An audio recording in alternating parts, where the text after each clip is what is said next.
TV47.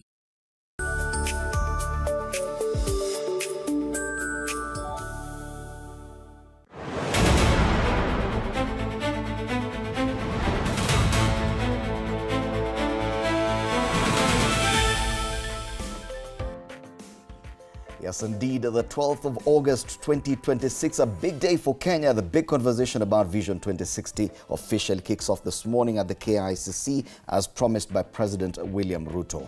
On the front pages today, it is none other than Rigathi Gachagua, the former deputy president, causing quite some ruckus. Yes, and everyone is responding to him. Why bother if he cannot run for anything? These are just some of the big discussions today. My name is Fred Ndimuli. Karibu sana to TV47 Breakfast. And I love where you stopped from. That why respond to him if he does not matter? Funny enough, is I feel like Rigathi Gachagua will not respond to them. Yeah, he won't respond. So why bother? I love that question. I had one person even complaining that they were in the same flight, and then the former deputy president declined his greetings.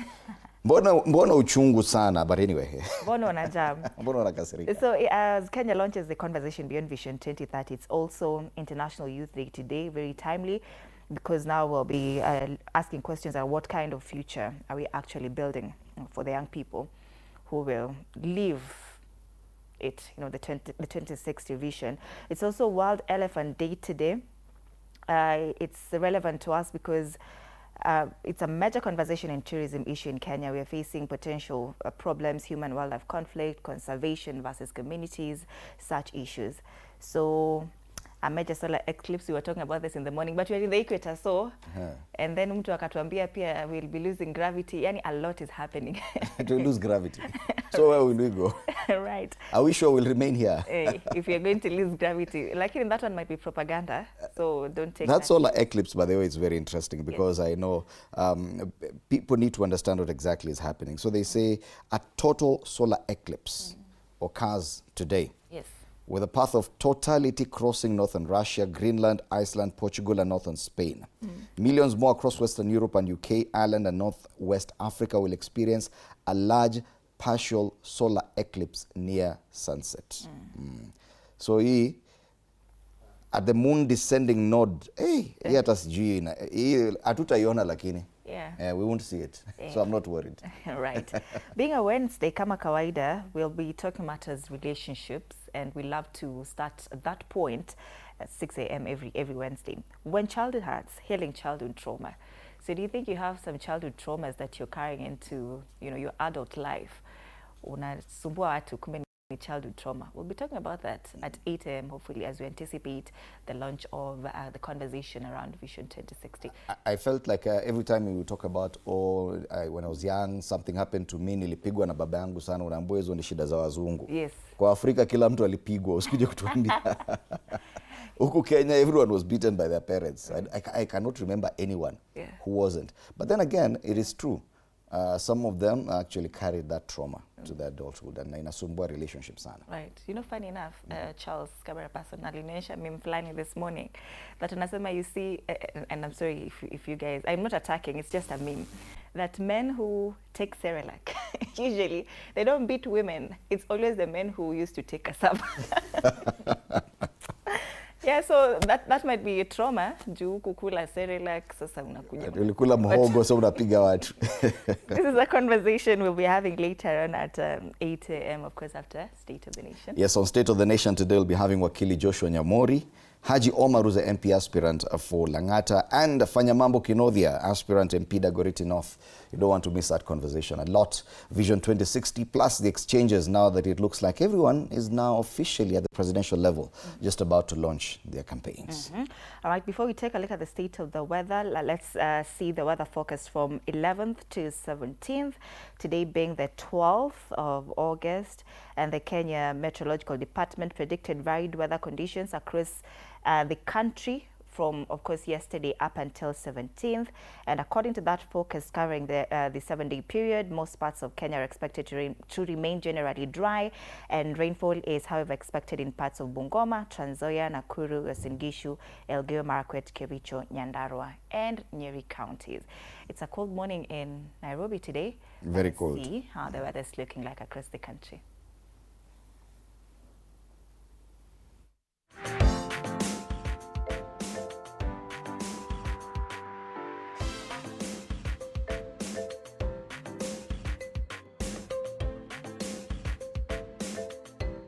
All right.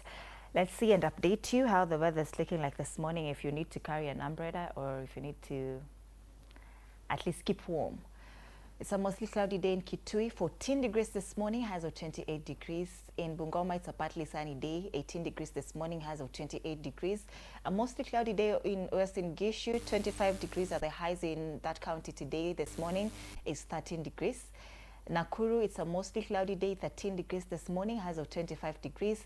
A partly sunny day in Mombasa, 22 degrees this morning, highs of 29 degrees, holiday weather in Mombasa. Nairobi, it's a mostly cloudy day. We will be experiencing highs of 26 degrees, which is relatively warmer. This morning is, however, 13 degrees. Very cold. That's the state of the weather.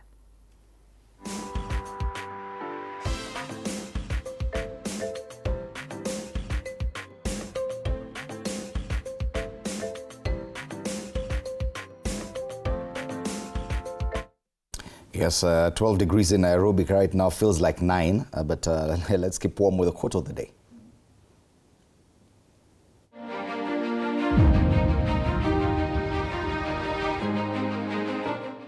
Dreams are more than mere fantasies. They represent visions of possibility. The future belongs to those who have the courage to chase their dreams with passion and determination.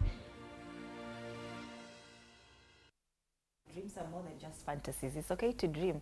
Dream big, let your dreams scare you. Yeah? The difference between dreams and nightmares.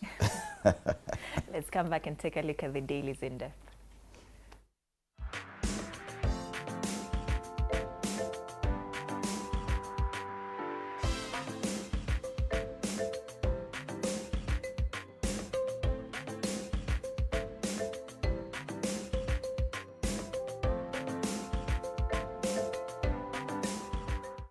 All right, even as we continue with the countdown to the election day, 363 days to go.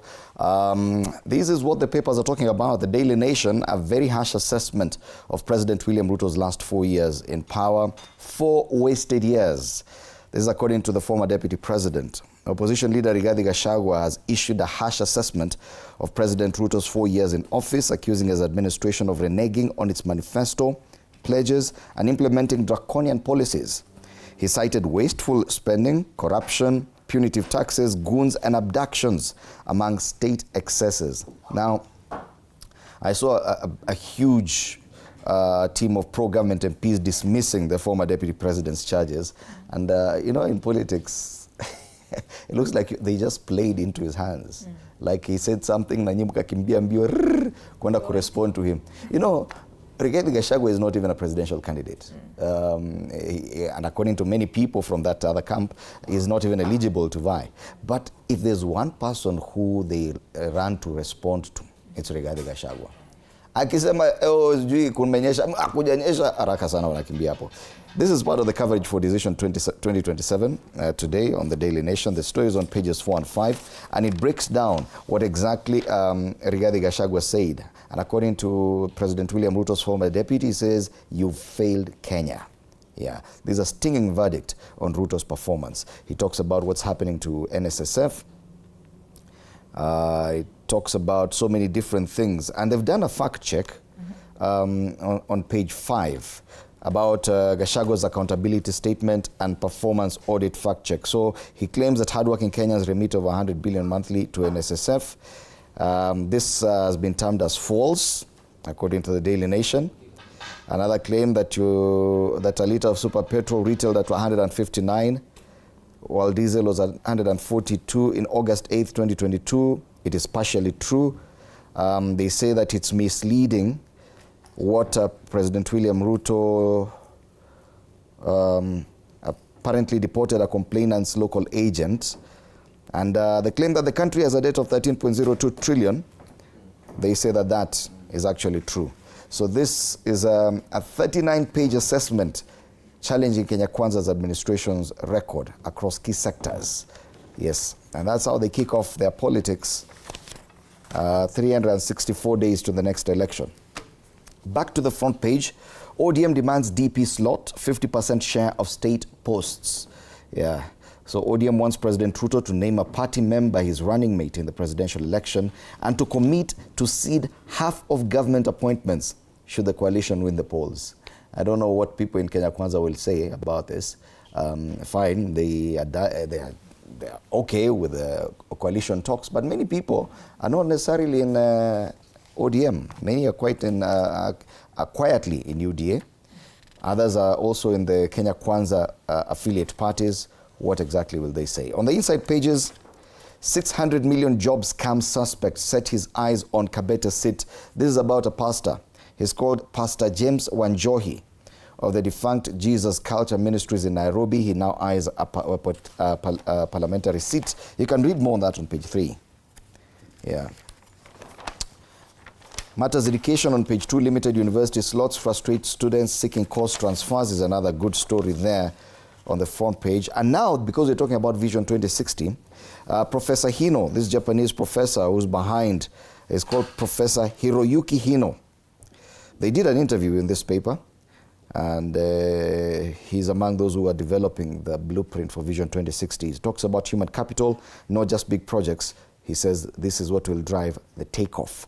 You can read more on that as you anticipate the launching of the main discussion on Vision 2060. On the back page, Matter Sports, Chasing History, Black Blood eyes Kenya Cup title, that's rugby, and WAFCON 2026. Malawi faces Algeria to host Morocco, as host Morocco meet Cameroon in the semi-finals. Remember, Kenya was eliminated quite early after losing all 3 of their preliminary matches. And that's the Daily Nation. All right. Let's take a look at Taifa Leo. Gachagua alima serikali. Aliyekuwa naibu rais Rigathi jana alikosoa vikali sera za utawala wa Kenya Kwanza na kumtaka Rais Ruto asitishe ushuru wa kulemaza wa Kenya, kubatilisha bima ya afya inayosimamiwa na Social Health Authority SHA na kumaliza ufisadi aliyodai umekolea katika utumishi wa umma. Habari kamili katika ukurasa wa pili wa gazeti hili. Wanasema kwamba katika hotuba ya kutathmini utendakazi wa rais wa miaka 4 iliyopita, Rigathi asema Ruto amefeli. Hiyo ni maamuzi mwaka 2027. Tukiangalia vidokezo zaidi, ODM sasa yazua dhoruba ikiendea kiti cha Kindiki. Ni mvutano kuhusu nani atakuwa naibu rais iwapo Rais William Ruto atashinda muhula wa pili uliibuka katika kikao cha faraga cha viongozi wa Kenya Kwanza na ODM mjini Naivasha siku ya Jumatatu. Sasa ODM ilisisitiza kuwa inataka nafasi hiyo katika makubaliano ya kisiasa yanayosukwa kuelekea uchaguzi mkuu wa mwaka ujao. Na kwa mujibu wa duru kadhaa zilizohudhuria kikao hicho, naibu kiongozi wa ODM ambaye pia ni gavana wa Kisii Mbarati ndiye aliibua swala hilo.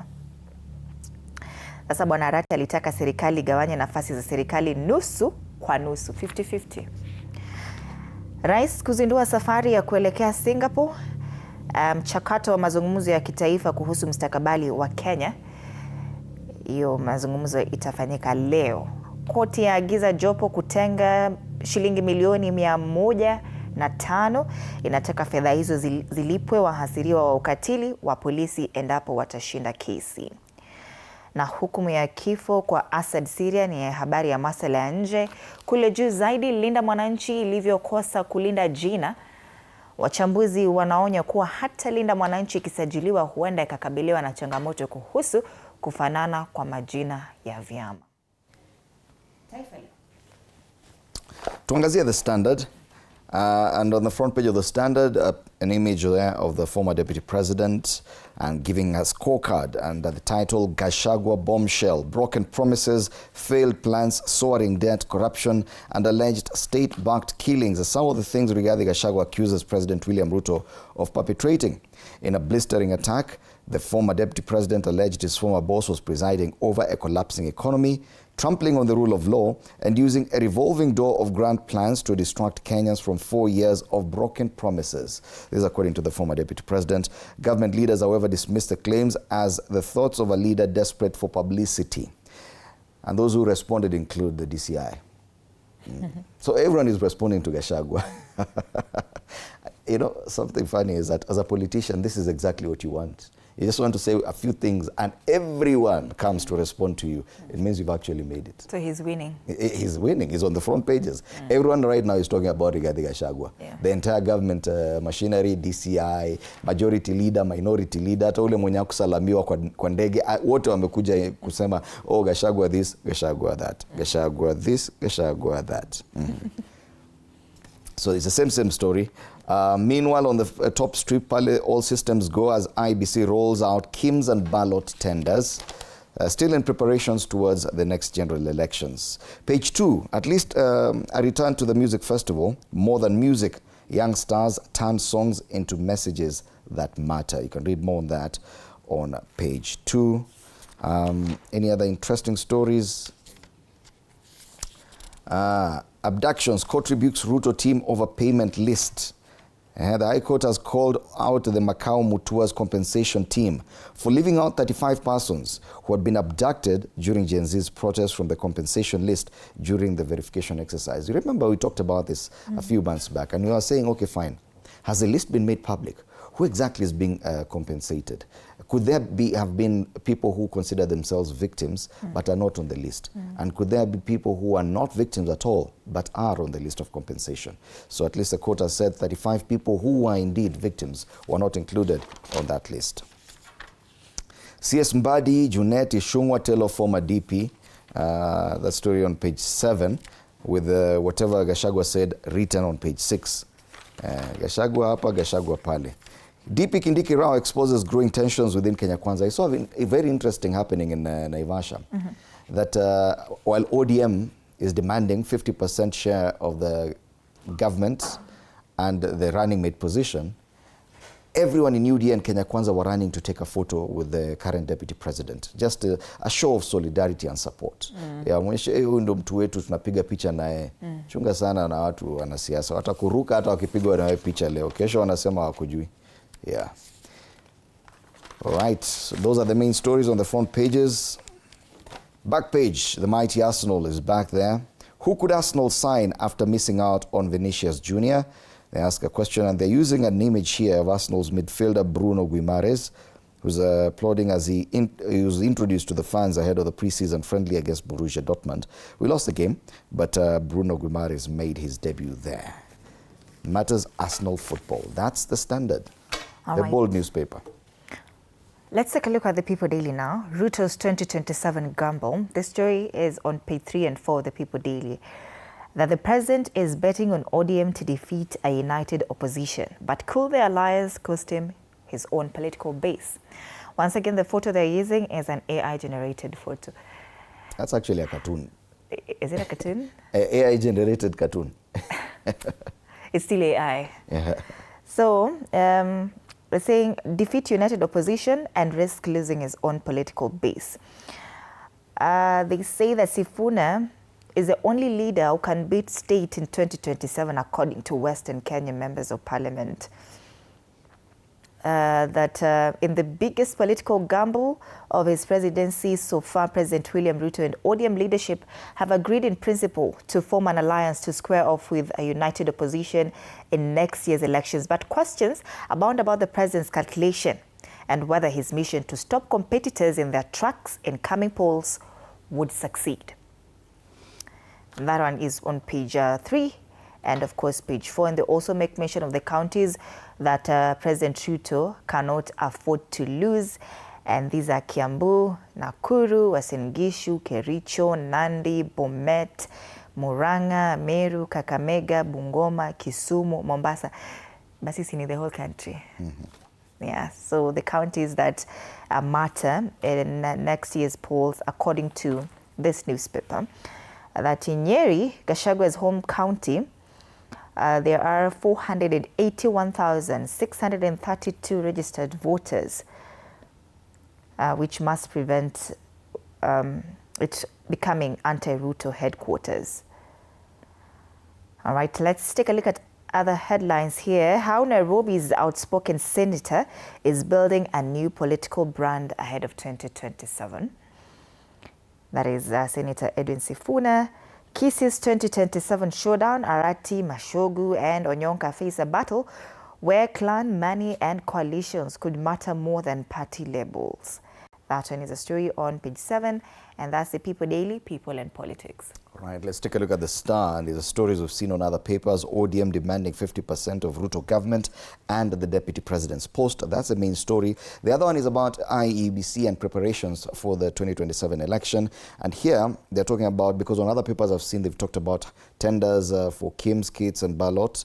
Now they break down the changes that IEBC has changed ballot paper color codes. For the president, it will be white, National Assembly green, MCA brown, Senate yellow, woman rep purple, governor sky blue, and referendum gray. So those are the changes there. The other stories we've seen here: set aside 105 million for disappeared victims. Court tells government. We've tackled that story on a different paper. That's the Star. Fresh, independent, different. Grab yourself a copy for only 60 bob. All right. Let's take a look at the Business Daily. Before you do, you remember on Friday the way you were mad that while private security officers were made to sit on the ground. I'm taking a look at a photo here on page 8 of this is the Standard. You see these leaders are seated on the ground while President William Ruto is addressing the PG at Naivasha. Now jam, ulikume jam. Let's take a look at the Business Daily. Hawa ni wagani? Hawa ni media wamekaa chini. We koma, hapa mbele hapa chini. Hawa ni picha wanapigwa. Business Daily, no. Those guys are seated down quite literally. Kenya taps 207 billion shillings loans to pay salaries and debts. The Treasury borrowed that amount to pay salaries, debt and other recurrent expenditure in the year ended June in continued breach of the Public Finance Management Law. This story is on page 2. It says that the draft 2026 budget review and outlook paper shows the President William Ruto administration borrowed 983.7 billion shillings in the financial year 2025-2026. Proposed law targets trusts in war against dirty money. Yes, that is also a story on page 2. It talks about betting. On the ticker, bank lending to farms and households increases to a 28-month high, and judges reject bid to place caveat on Talanta Stadium land. That's the Business Daily. All right, let's cross over to Uganda and tell you the biggest highlight there. And it's there on the front page of the New Vision. Bars to open at 3 p.m. You remember Mutudo laws here in Kenya? Alikuwa anasema bar at some point it would open at 2 p.m. on weekends, and on weekdays it was to open at 5 p.m. So now in Uganda they're coming up with something similar. It's there on the New Vision. Bars to open at 3 p.m. And the local governments have been ordered to enforce the rule. It is also there on the front page of the Daily Monitor. Minister Balam issues orders on bars and alcohol. The other headline is about Senior 6 matters education. The grading to change in 2028. Here in the Daily Monitor. In Tanzania, The Citizen. Government steps in over cement price hikes. Maswala ya simiti kule. On the front page of The Citizen. On the front page of gazeti la Mwananchi, Samia na maaskofu TEC wagusa hisia. Ni mazungumzo yao yatajwa ni safari mpya ya maridhiano. Wadau wataka makundi mengine yafikiwe. LHRC, CCT, Sheikh Ponda wafunguka haya. Bado ni mazungumzo ya maridhiano kutokana na uchaguzi wa mwaka jana. Tundu Lissu bado habari zake za gonga vyombo vya habari na kurasa za mbele za magazeti. Lissu alivyohoji kuteswa, agusia wanaohusika. Ni habari kwenye ukurasa wa mbele wa gazeti la Mwananchi. Kutoka Tanzania na Uganda, turejelee nyumbani tuangalie karakacha sasa. Na tunaanza na The People Daily. The cartoon on The People Daily talks about something we've kept on mentioning, that even our newspapers are not paying much attention to. But the cartoonist on The People Daily, that's Stano, has El Nino as a big wave that's just about to drown this person, the government, who's snoring. Wanakaa kusema kuna El Nino inakuja, El Nino inakuja. Umeona hapi kwa gazeti El Nino? Imekuwa tu kwa cartoon. No one's talking about El Nino. Tunazungumzia 4 wasted years, what Gachagua said, na huyu jamaa wa power. Lakini El Nino ngojeni tu itawapata hapo. That's the cartoon on The People Daily. Speaking of power, that's the cartoon on the Star. There's a caricature there of party leader ODM, and he says, "Not this power, that is the Energy Committee." Yeah. He resigned from that position. It's not enough power for him. Not that power for He needs more power. The cartoon on the Daily Nation is about what Rigathi Gachagua has been doing, what is on the front pages. He's dragging the president through the mud. Sema 4 years on. Nako ile podium yako iko na mitego. Mtego wa panya. So Rigathi Gachagua dragging the president through the mud. The one on the Standard, a caricature of former deputy president and the now deputy president. One is saying we must win, the other is saying you must go. Commentator anasema shut up both of you. That's for Wanjiku to decide. Yes, shut up. Kuna moja anasema we must win. Mwingine anasema you must go. Nani aliwaambia? Wanjiku ndo atasema. Yes. That's the Standard. Right, so those are the cartoons and major dailies in and around the country and the region, and that will inform our discussion later on with my panelists on State of the Nation. As I'd mentioned earlier, today we'll be having Wakili Joshua Nyamori. In studio, we'll be having Haji Omar, who's an MP aspirant Langata constituency, and Fanyamambo Kinodhia, who's aspiring to be MP Dagoretti South. All right. Let's take a look at the traffic situation before we take a break.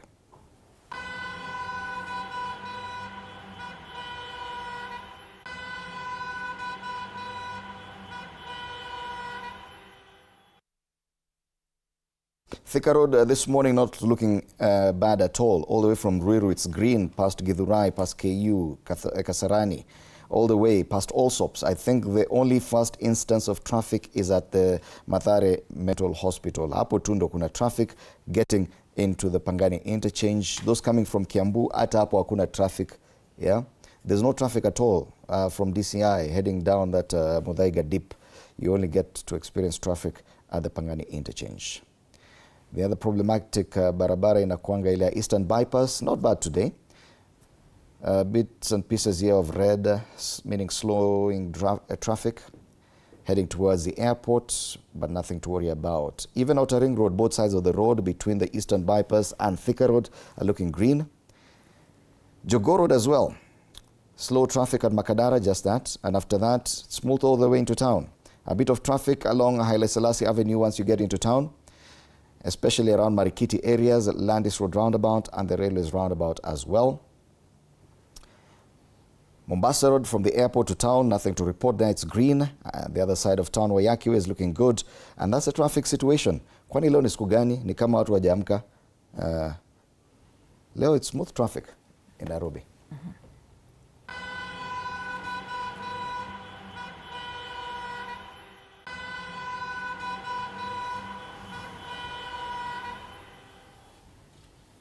All right, so you can interact with us throughout the show. Remember, we still have the relationship discussion about childhood trauma. And we'll be bringing you live also the launch of the conversation towards Vision 2060, which will be taking place at the KICC. We'll bring you live that event. For now, you can interact with us through our social media pages on X at TV47 Digital, on Facebook, Instagram, and on YouTube, where we're streaming live. It's TV47 Kenya. Use the hashtag TV47 Breakfast. Hashtag Story Nietu. You can tag us at Freddy Ndimuli is my handle. My handle is at Annie_Dida. Happy International Youth Day and see you after the break.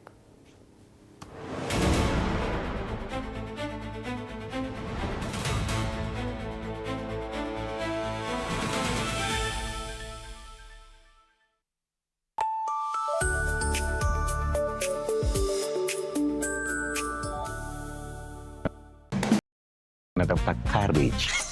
Yaani nafaje kutengeneza kachumbari na manyanya zinakaa hivi? Ona hii ni kama kiwaru. Hiyo inaitwa commitment to the lie. Amejicommit. Ndio hiyo. Mpatie. Unajua kama una mtu kitu, hata tu salamu ya kawaida inakaa kama reminder. Habari yako? Sintalipa kesho. Kesho gani when? Si kesho ya kesho ya tomorrow. Hiyo tena. Mzee ni budi nikae mchoka. Ni budi ni madeni.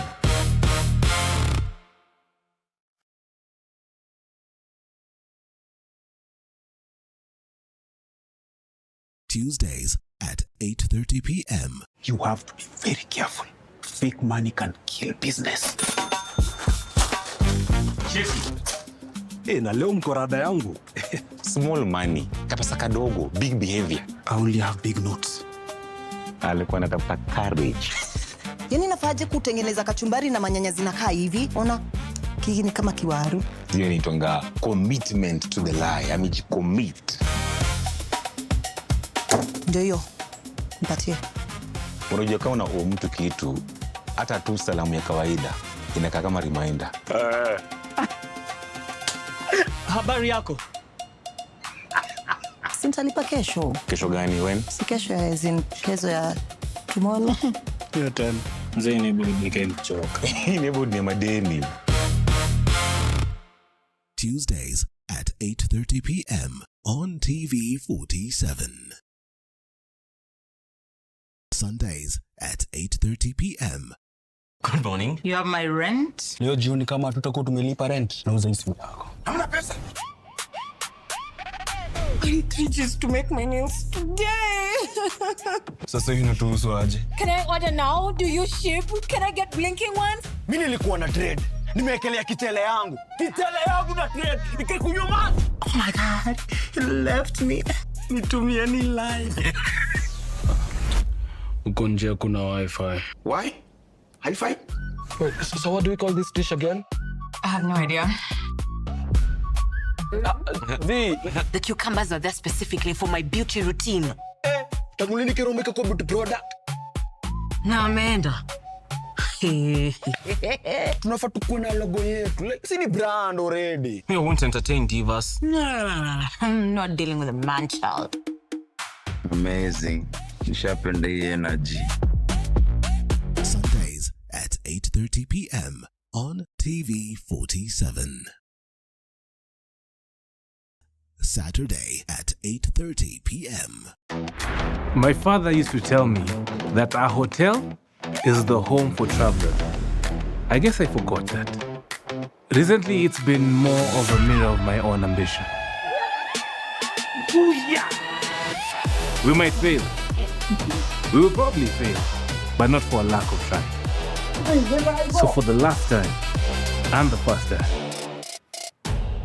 welcome to Connect In, the best experience in Eastern Central Africa and its environs. Saturday at 8:30 p.m. on TV47. Wednesdays at 8:30 p.m. This is a very serious place. I see that. Surely. Hey, nyumba. This is the place. Just for a few days. Rule number 2. Kwani Google inajua maisha yangu wewe? That's my seat. It's a chair. It was hers. You're new here? Yes. You learned the rhythm. This place is run by structure. Structure. It is a system. Ni venye tu ni system haisikizi. And what happens if something you haven't chosen enters your day? I remove it. That's not always going to be possible here. Then you are going to have a problem. Noted. What are you planning? To escape from a resort?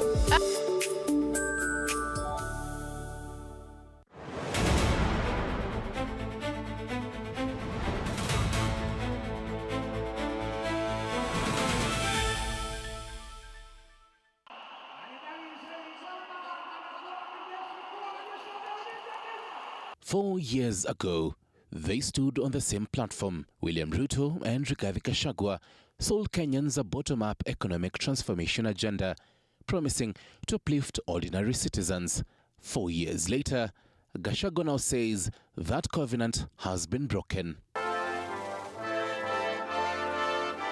In what he says is an accountability statement, the DCP party leader subjected the Ruto administration to what he called a performance audit, measuring promises against delivery. He accused President Ruto of turning Kenya into what he described as an imperial presidency. Today, we have an imperial presidency, economic apartheid, and power under a ruthless dictator. Gachagua's sharpest attack, however, was directed at the state of security and the rule of law. He accused the government of presiding over lawlessness, extrajudicial killings, and abductions. He cited the killing of Dr. Victoria Mutiso and other cases, alleging the involvement of state security officers. Gachagua further accused the administration of using goons to suppress political dissent. Goons have become part of the command structure, rank and file of the National Police Service.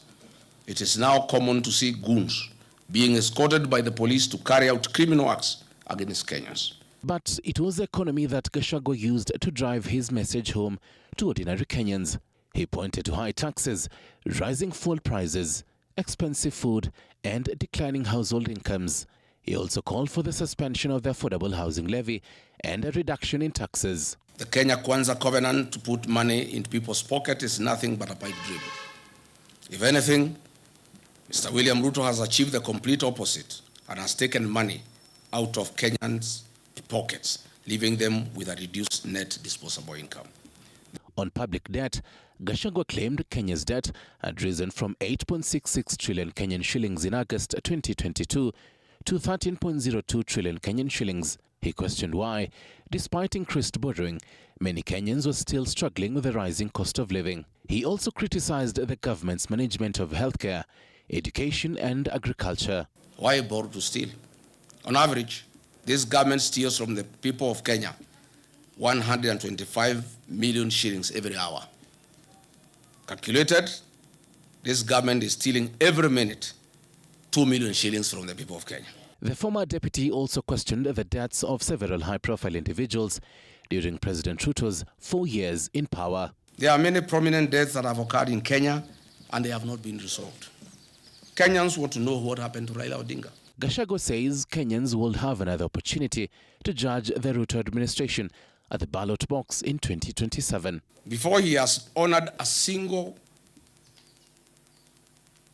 promise and his commitments, he is now asking us to believe and trust him to come up with another plan. From security to the economy, healthcare, education and agriculture, Gachagua's message was clear. He believes the Ruto administration has failed to deliver on the promises that won it power in 2022. With the 2027 elections on the horizon, the former deputy president is positioning himself and the DCP party as an alternative. Gachagua alima serikali ndio habari kuu kwenye ukurasa wa mbele wa gazeti la Taifa Leo. 4 wasted years of Daily Nation, Gachagua bombshell, the big story on the front page of The Standard. There's a big question, many dismissing him. Is he simply a jilted lover? Is this the ideal presidential candidate? And what role will Rigathi Gachagua play in the presidential campaigns that have already apparently kicked off 363 days to the next general election? Allow me to introduce my panelists this morning, beginning on my immediate right. Fanyamambo Kinodhia, MP aspirant Dagoretti South constituency, is also a lawyer. Karibu sana. Thank you very much. Haji Omar, MP aspirant Langata constituency. It's good to have you in studio. Thank you so much. Wakili Joshua Nyamuri is also with us here. He's also an aspiring MP for Kisumu Central constituency. Gentlemen, karibuni sana. Asante, Fred. The reason why Gachagua is on the front page is, I don't know, because many people still haven't identified what role Rigathi Gachagua will play in the campaigns. Is he simply a rabble-rouser? Is he the main campaign? Is he the main person to decampaign President William Ruto? And this is a character or the kind of DNA you'd wish for a main presidential challenger. Bwana Fanyamambo Kinodhia, do you agree that the fact that everyone now is responding to Rigathi Gachagua makes him bigger than any other presidential contender so far?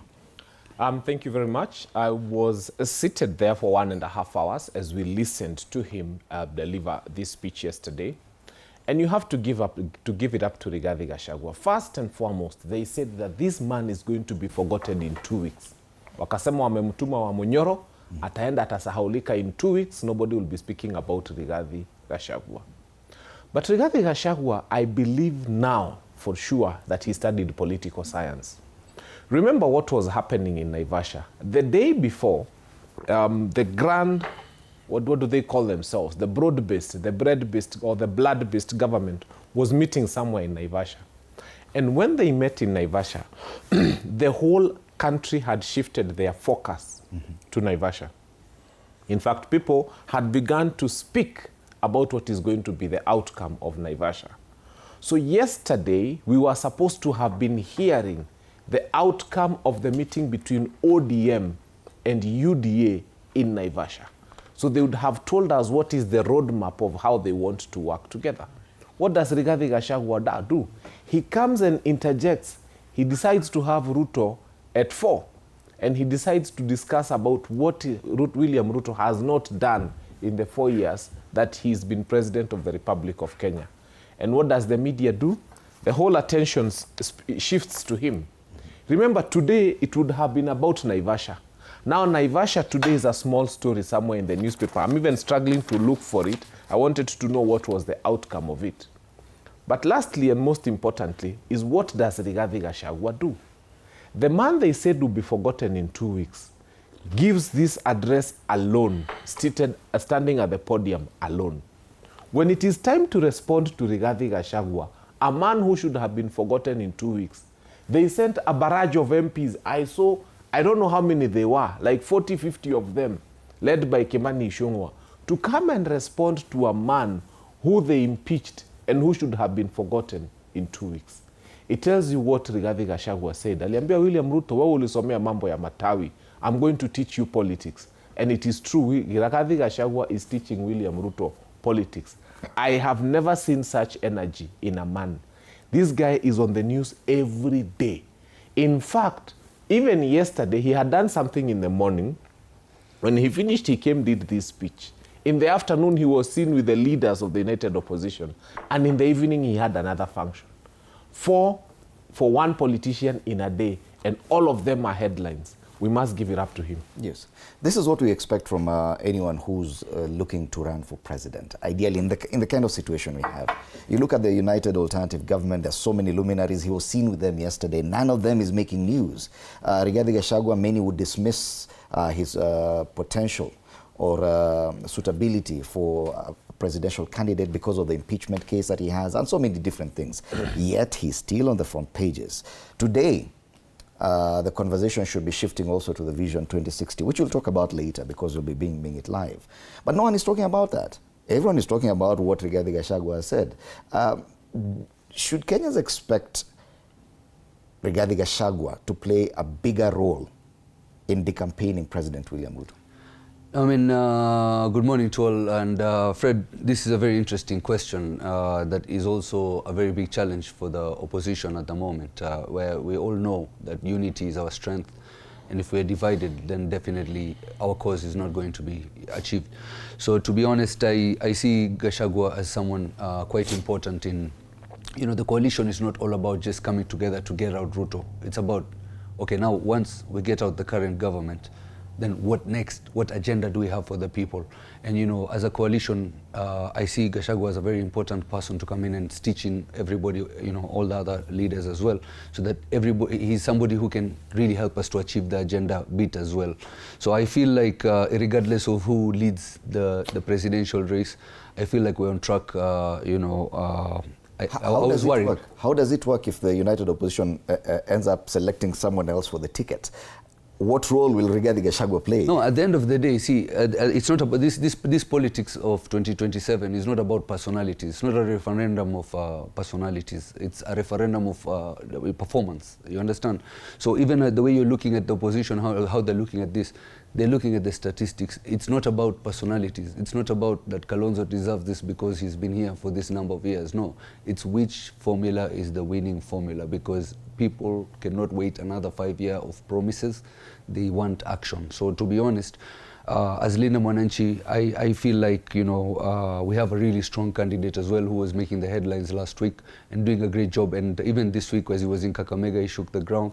And I feel like, Homa Bay, Linda Sifuna. Yeah, Sifuna is also a very strong candidate as well. Interestingly, he's not on the front pages today. No, but there's not much of there was not activities, happening yesterday there was not any activity on our side. But when he was in Kakamega, he was, all over the news.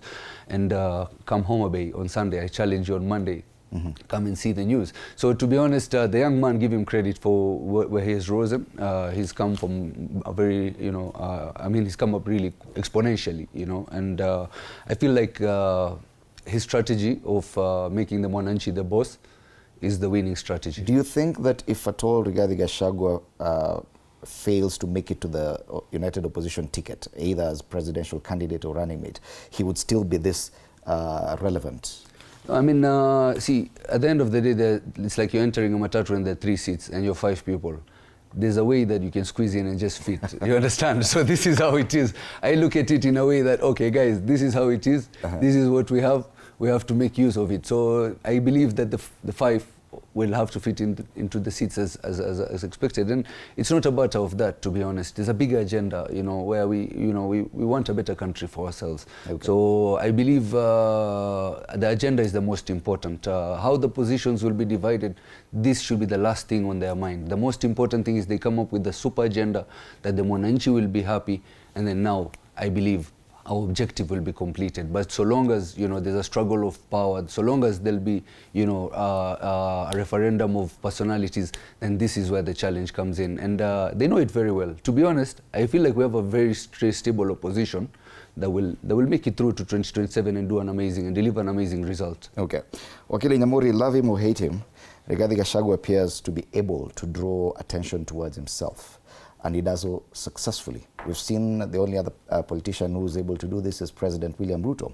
And by last week, with his proposal about Vision 2060, the conversation went towards him. He's launching it today, the conversation. He was also in Naivasha discussing about coalition building, his own coalition building.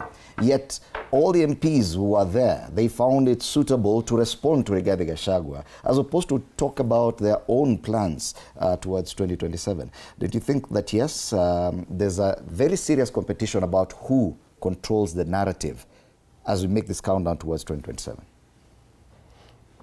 Fred, the fact that we can sit here and you tell us that you know, we should discuss Rigathi Gachagua because he's on the, you know, the headlines today is an indictment on the credibility and interest of the media.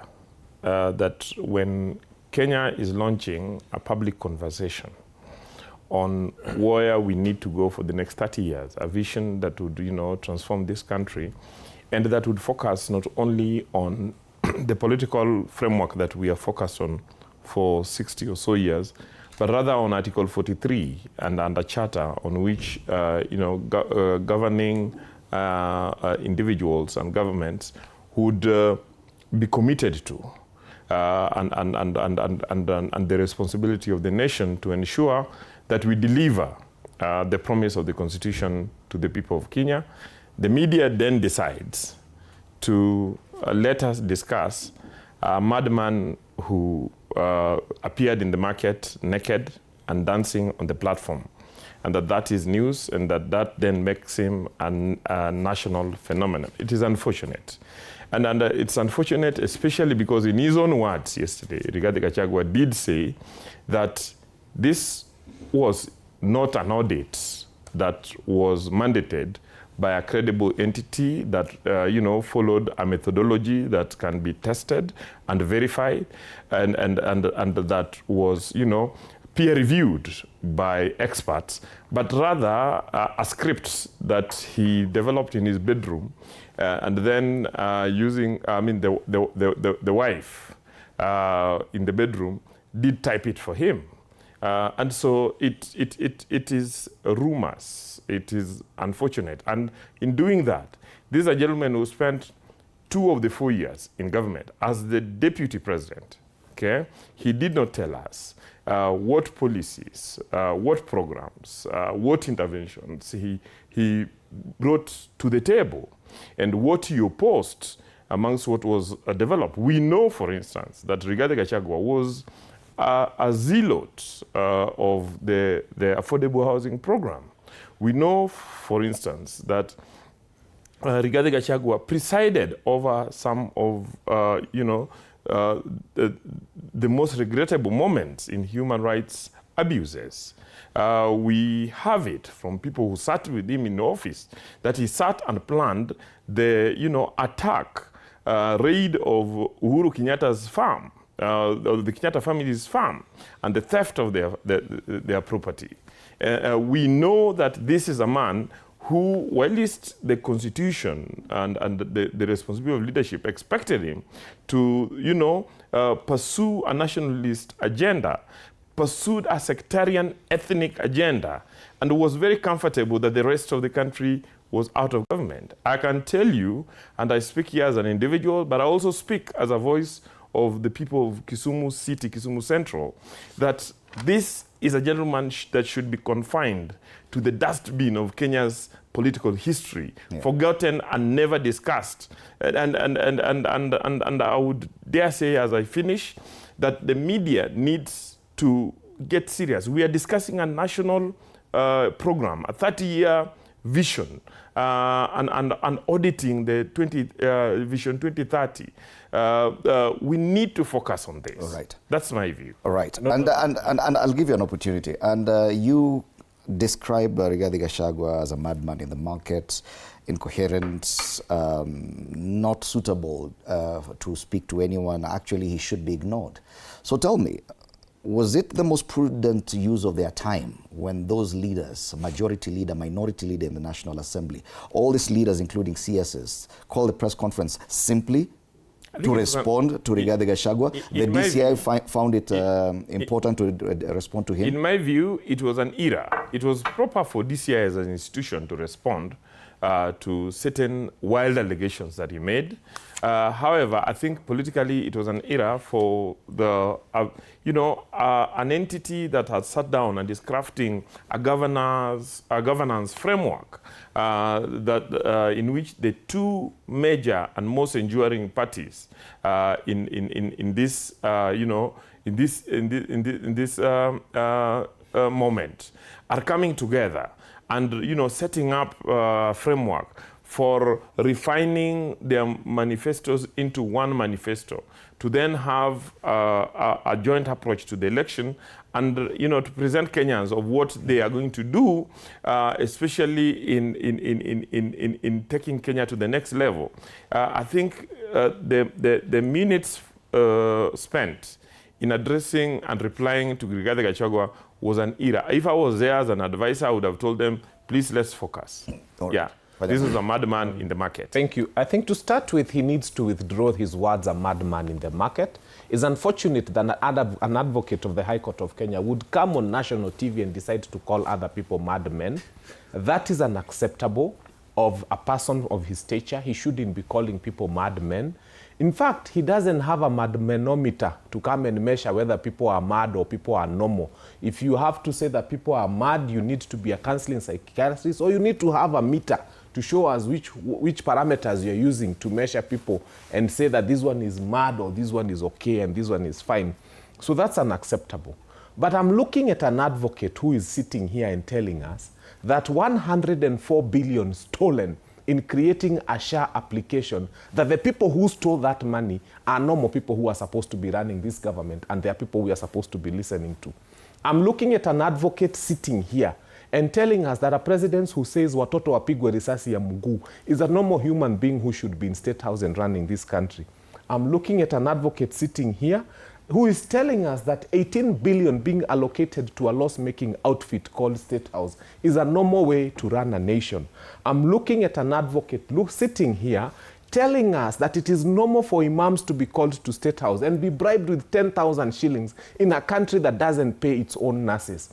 I'm looking at an advocate sitting inside a media house and telling us that the murder of Gen Zs and the disappearance of more than 200 young people that has never been resolved today is something that should allow us to give an administration another 5-year term.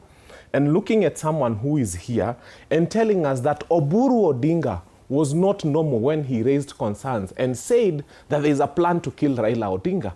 I would like us to play that clip because it was there. When Oburu Odinga came and said that this administration is planning to kill Raila Odinga, it was not us who said, it was his brother Oburu Odinga. And when now Rigathi Gachagua comes and says, let us have an honest conversation about the death of Raila Amolo Odinga, a man who comes from Kisumu has a problem with us trying to help the Raila family to get justice for the death of their son. The same person who comes and raises concerns about Ogola's death is said to be a madman. The people in the Ogola family, the people in Kisumu, the people who come from Luo Nyanza will tell you that we've never had such a gallant soldier. He was one of the best. We must admit, he was really good. And we need an inquiry into his death. Now, so for him and the people who are in broad-based to come and tell us that an administration such as this, that wakes up and kicks out our people from riparian lands in Dagoretti, destroying houses we've afforded in the name of building avoidable houses. Why do you want to destroy houses we've afforded on the top of a river and come and build others and say that you're a normal administration? So what we are trying to tell him, by the way, the attack on Raila's, on Uhuru's land, there is a clip, and he knows it, of Kimani Ichung'wah coming and promising Kenyans that he will invade that land. Na akasema mpaka watagawanya, watakatia kila mtu. That clip is available on national TV everywhere. Right. So where did we see Rigathi Gachagua planning to attack Uhuru Kenyatta's land? What we are trying to say is when a country cannot pay nurses, and then they call security guards to State House and bribe 27,000 of them, and then those 27,000 after they are bribed, wanaambua jina yenu imebadilishwa, you are no longer going to be called watchmen. You are going to be called security guards. The salary is the same. The challenges are the same. The problems are the same. You ask yourself, who in their right mind would want to give another chance to that administration? Finally, look at this in Dimuli, and this is important for us to understand. Ask yourself why. A person who could not deliver on bottom-up economic agenda, which he gave to Kenyans, mtu ambaye alikuja akaambia Wakenya atatengeneza serikali na watu wa bodaboda, mtu ambaye alikuja akaambia Wakenya atatengeneza serikali na mama mboga, has shifted the goalpost. He started telling them about some amorphous thing called Singapore.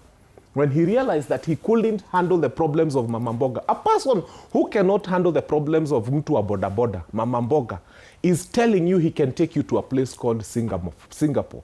Sasa Singapore dream has become impossible. He's starting to give you a promise of a time when he knows that most of us are not going to be alive in the year 2060. So he's now giving you another pipe dream so that you can start thinking of things that will never happen. Let me tell you in Dimuli, please allow me to finish. We need to take No, I need to land. I need to land. In Dimuli, please listen to me. So when a person starts telling you about a time in life where they know they are not going to be alive, and they are forgetting that you have challenges that need to be resolved by you right now. Yeah, people are not able to fix a meal a day. SHA is a problem. University funding, all these other things that are immediate to these Kenyans are not there. This guy is flying at 500 million shillings per week. And then he's telling you, let us discuss 2060. You must be an abnormal person to sit there and listen to such a president. We must tell ourselves that the head of state is lying to us. He's lying to Kenyans. He's hoodwinking us. He's not taking you to Singapore. He's taking you to Haiti. And that's why we have goons in this country. Do you need a scientific research for us to have a conversation about goons? Right. He's saying Rigathi did not research. He's saying his speech was prepared by the wife. But let me ask you, which Kenyan does not know that goons are escorting police in this country? We don't need a scientific research to say that goons are invading All Saints Cathedral. I think it's Rigathi Gachagua himself who said that his speech was typed by his wife. Actually, no. He's saying he's the one who wrote it. He said he wrote it. It was typed by his wife. Said it himself. Yeah. And it is accurate because even the wife of Mkokoteni owner will tell you that speech is correct. All right. Let's take a short break. When we come back, we continue this conversation. You're watching TV47 Breakfast.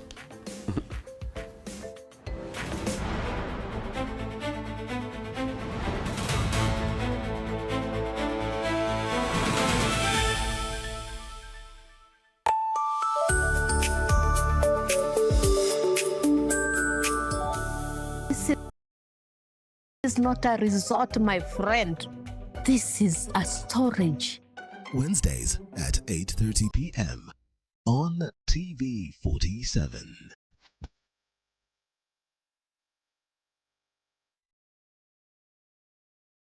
Nairobi, where the hustle never sleeps and neither do the scammers. Link up, we are talking about something that's affecting all of us. We are talking trust. We're diving into the campus life. Stay fresh, stay safe. Stay linked up.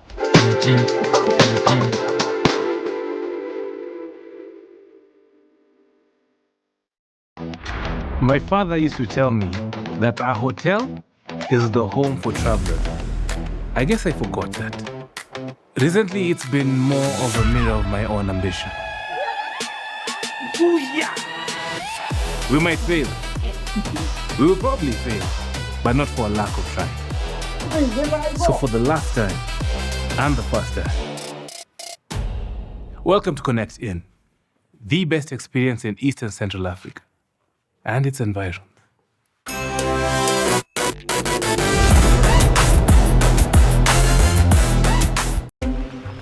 These are very serious.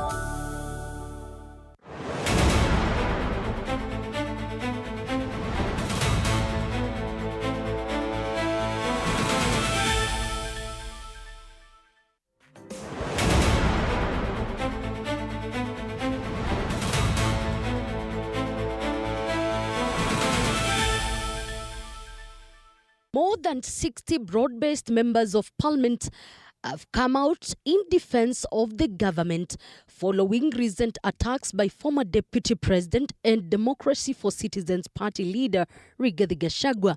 The lawmakers, drawn from both the majority and minority parties in parliament, did not hold back as they hit out at Gachagua, accusing him of making baseless criticism and spreading what they termed as political propaganda against the government, particularly on security matters. Unimaginable innuendos, malicious rumors, and reckless disparagement of institutions. Kenyans cannot be persuaded by the empty-headedness, divisive and polarizing rhetoric of this tribal bigot. He has perfected the art of building national anxiety, disorder, and rabble-rousing.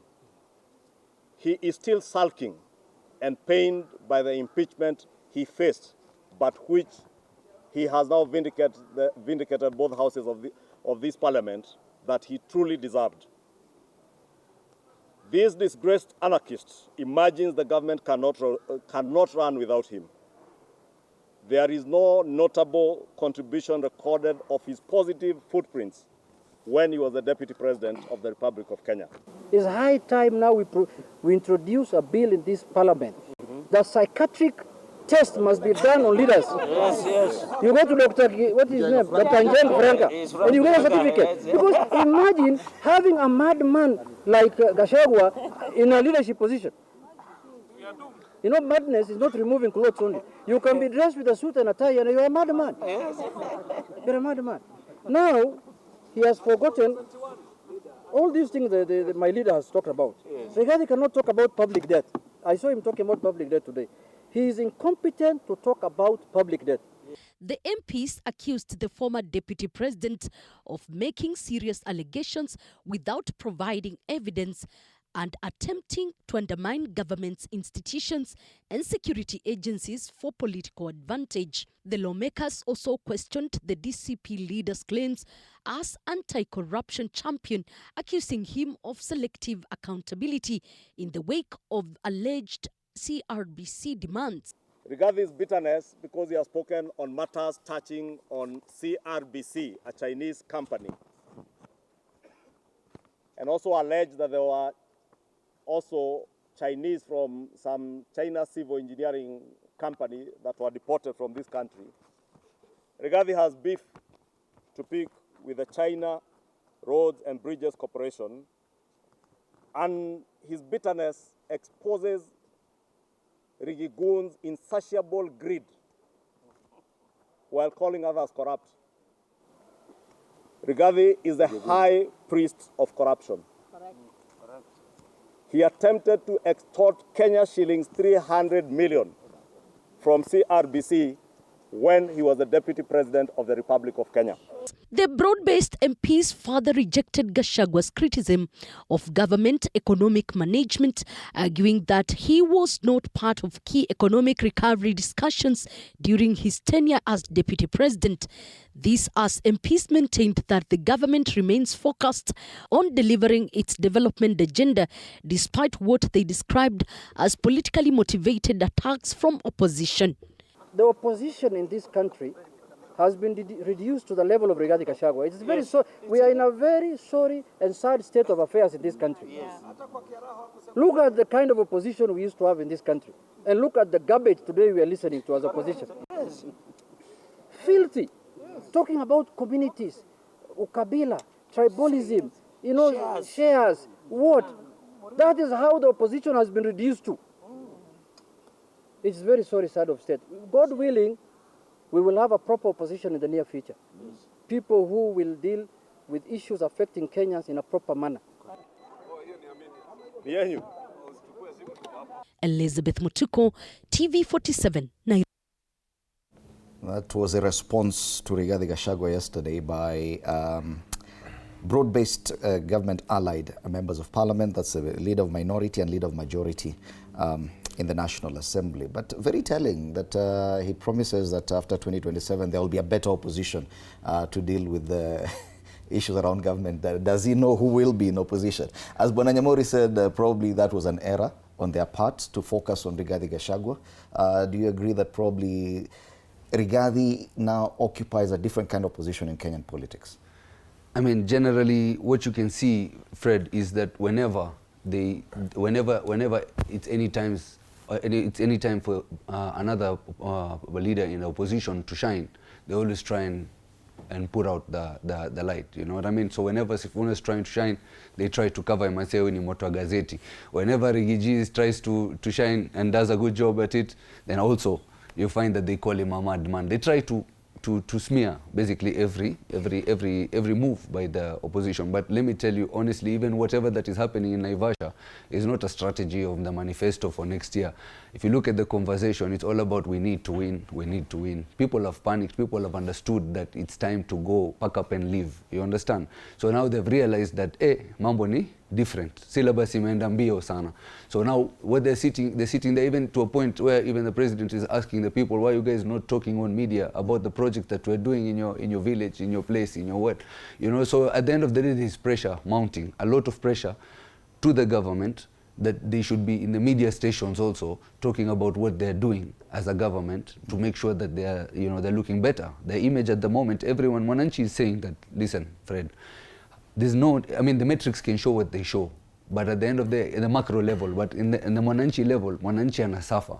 They hana pesa, shilingi mfukoni, hawezi kula, watoto fees, healthcare, all these issues that are not accessible and all that, the basics that the Mwananchi needs, hapati hizo ndogo ndogo. So no matter what at the end of the day the government says or what the opposition says, the fact still remains is that the Mwananchi is suffering. And to be honest, Gachagua is raising some very valid points and that need answers. You understand? These are things that have been kept, on the side, and he deserves some answers. And this is the same problems here. Number one point he mentioned, broken promises.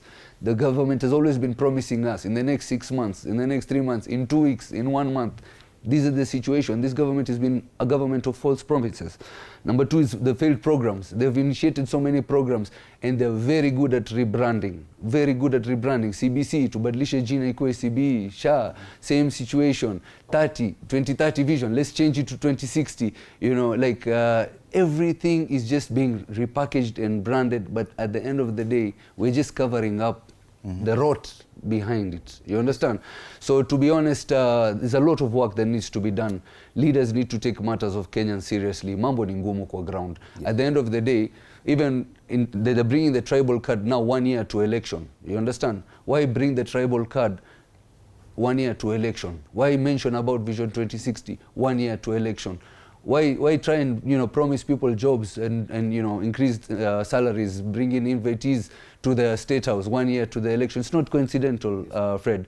Panic imeingia, wanajua kwamba this is the end of the road, stage ya mwisho imefika na sasa ni time ya kushuka. Wengine gari izunguke, tuanze kuangalia vile tutawategezea mambo wananchi, kwa sababu sasa imefika mahali watu wanalia, Fred. So we really need to take action and make sure that we're changing. That dustbin that he's talking about, we need to put a lot of the government into that political dustbin. And you can see our countdown continues to election days, now 363 days to the election date. This is a period where, Wakili Nyamori, everyone is fine-tuning their communication, their campaign communication. You can see President William Ruto is keen on talking about what he has been doing. He's keen on Vision 2060. He's keen on a lot of focused discussions. But what we are seeing from his lieutenants appears a bit disjointed, that they are not really focused on talking about the issues the president would want for them to focus on. They've been drawn into attacking a person you describe as a madman. instead of even responding to some of his claims, they're just attacking the personality. Do you think that will count in as far as campaigning for the president? Because very soon, those same people will be out trying to campaign for their own re-election. Yeah, let me start by, making my friend Fanyamambo comfortable that I am not attacking a person. I'm describing a character, that a character of recklessness, inconsistency, ethnic, inflaming ethnic tension, and thinking that he can then own an ethnic group is complete madness. And that I'm using that analogy, and I'm using that metaphor to describe a character that we all see on our TV stations. It's not new, and the madness did not start yesterday. This is a madman. This is a mad character that thought that he could prevent other ethnic. I think in the movie we can't allow him to continue. I'm talking calling about a other character people mad here. that could prevent other communities from accessing government and being part of government. It is important to know that in a nationalistic vision of the president, more Kenyans now feel part and parcel of this government, including the residents of my own constituency, Kisumu Central. Now, coming back to the issue that you have raised, my view is that the president has been very focused from the first day he was elected. And the president has been focused on what needed to be done. Okay? And subsequently, he has been talking about what the government is doing. And he has been talking about what changes have been brought. And then he is now, pitching for a new vision for the country, especially as we come to the end of the Vision 2030. And you see, we would invite Fanyamambo, Rigathi Gachagua, and their cabal. More focused about, not even the president communicating, it's the president's allies. I am coming to that. And everybody, including the president allies, to focus on the fact that the economy has grown by 5.3%. That we have expanded our our reserve for foreign exchange to almost 15-point-something billion shillings in terms of dollars. That is about 6.3 equivalent of what we need for importation every year. That affordable housing is employing about over 700,000 young Kenyans who would otherwise be in the streets. That areas that were cut off, for instance, Kisumu, are being connected by the SGR and the Rironi-Mau Summit Road. So those are the things that we should talk about. My view is, if I had an opportunity to advise the parliamentary group, I would tell them that when you go to a market and you are there to buy and sell your cattle or your crops, and then a naked man jumps on a rostrum, removes his clothes and starts dancing, rather than spending the whole day, responding to the nakedness of the madman, focus on the trade. And the trade is that President William Ruto is changing this country in unimaginable ways, and the President William Ruto is inspiring the nation through giving us an opportunity to come up with a new Vision 2060. And a Vision 2060 that is not just going to be an aspiration, but that is going to be founded on a charter. And that charter, just allow me to finish this, that charter is a charter that will compel government to have standards that are measurable in terms of meeting the promise of our constitution, especially the promise all that is well and good, Wakili. All that is well and good. I'm talking about an issue within President William Ruto's campaign machinery. It's not about the communication. It's about the problem I'm seeing. The president is yet to roll out his campaign machinery. The initial discussions at Naivasha was basically to agree that the parties can come together and develop a manifesto and then develop a process for campaigning together. When that machinery is finally rolled out, I promise you, Fred, that what I've heard and seen and know is that it's going to be a juggernaut. It's going to be a huge machine. It's going to roll and crush everything, including the tribalists along the way. It is going to deliver not only victory, but it's going to deliver a new excitement for Kenya to develop towards our aspirations for 2060. And Fajamambo, I want us to focus on what was happening in Naivasha, because it features there on the front page of the Daily Nation. ODM demand DP slot, 50% share of state posts. But when they come out to communicate, they're communicating other things. And do you feel that there's a sense of disjointed communication? Or do you see the problem on that end? We've discussed the problems in the side of the United Alternative Government repeatedly here about the possibility of disunity, what we saw with Peter Munya and the likes. What do you see happening within this proposed ODM-UDA coalition? To start with, I don't think that ODM should first be demanding for a DP position. The other day, a list of OCSs in this Nairobi was released. Government tried saying it's a lie. I thank one of the media houses for going out there and actually verifying. The good thing is when you walk into a polling station, jina ya OCS inakuanga imeandikwa kwa mlango.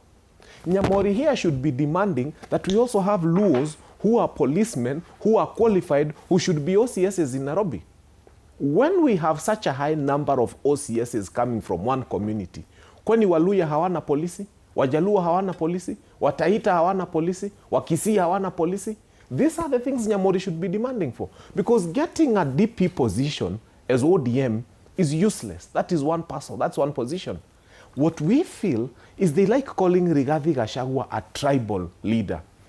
But they make tribal appointments.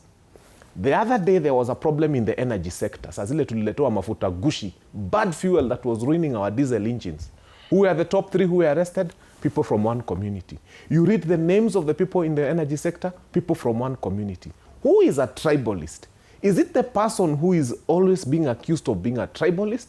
Or is it the person who is actually practicing tribalism in his appointment positions in this country? And this needs to be addressed. This administration is made of tribalists. And I will say that because they appoint people from their own communities. What I would be saying here is, hata staki wa employ wa Kikuyu, si lazima. But at least let us see some Luo OCSs in Nairobi. Let us see some Kisii OCSs in Nairobi. Let us see some Luya OCSs in Nairobi. Let us see Ataita, who is a policeman who's become an OCS in Nairobi. So let's not have this conversation of saying, oh, Rigathi is tribal, all this, all this. Nyinyi, these other communities, you deserve an opportunity to have your young men and women who have served in the police force becoming OCSs. They're demanding for 50% share of now, state positions. When they demand for 60% share of state positions, that's fine. Everybody goes into a negotiation to demand for what they want. I am happy that for the first time, God has helped us put together all the things we don't need in one basket in Naivasha. So that when we are kicking this basket out, it's very easy. You know, it would have been very funny if some people in ODM were hiding elsewhere. And right now, all the things we don't need, the Junet Mohammeds of this world, the Kemani Ishungwas of this world, have been put in one common basket. It makes things very easy for us as Kenyans to say, this is what we do not need, this is what we do not want. Thank you, dear God. You are so faithful. You have put for us together all the things we don't need in one place. It makes things very easy for us for natural selection to remove them and miss. As to whether or not they should get a DP position, that's a beautiful thing. We have always said the constant is William Ruto.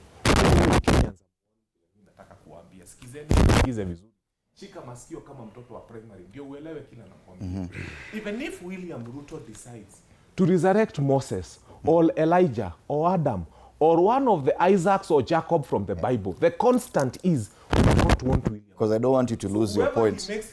There's a technical hitch somewhere, and I don't want you to lose your train of thought. So allow me to engage Bwana Haji here, and I'll come back to you. Money has been poured. Looking at the fact that Sifuna is not in this discussion, yes. Do you feel the discussion would have been different if at all ODM still had Sifuna in the works? I mean, once Sifuna left ODM, it left with not only the people, it also left with the structures. You know, I mean, the leaders can stay with the broad-based because clearly they're benefiting right now out of the broad-based arrangement till while it lasts. I can assure you very soon that during the transfer period, that group even that is in Naivasha will be running to this other side and finding that there's no space for them. You understand? Because let me tell you, if you look at ODM, wamechezwa, mimi nakwambia the president UDA wanachezwa kwa sababu what they're being sold is a car without an engine. But surely 349 members of parliament. That's what I'm saying. The ODM leaders, over 20, almost 30 ODM governors leaders, were there. ODM leaders. Can those numbers be dismissed really? These are elected leaders. ODM leaders are the ones who are going there. And we remember the statement even from the Speaker of the House saying that almost 60% of these parliament MPs will not be returning in the next election. It is, see, they say that. So these are the ones that are not returning, my brother. Many of them will not make it through next year. I assure you, Fred, kwa sababu hawa ndo wale ambao hatuwataki sisi kama wananchi. So let them go where they want to go, but at the end of the day, if you look at the ODM support, wote wametoka na Sifuna, literally ODM has got a rebrand and it's now Linda Mwananchi, the real ODM, the Baba spirit, the people's spirit. Or the real ODM which actually spoke truth to power is the Linda Mwananchi right now. Even when you go for the rallies, you will realize that Baba is not far from there. He's actually with us every rally we go to. So let me tell you one thing. They can do what they want to do in Naivasha. ODM right now is playing along. Let me tell you, ODM is actually hijacked by a few people in the government at the moment. So ODM is not the real ODM people know. And the good thing, it happened in good time.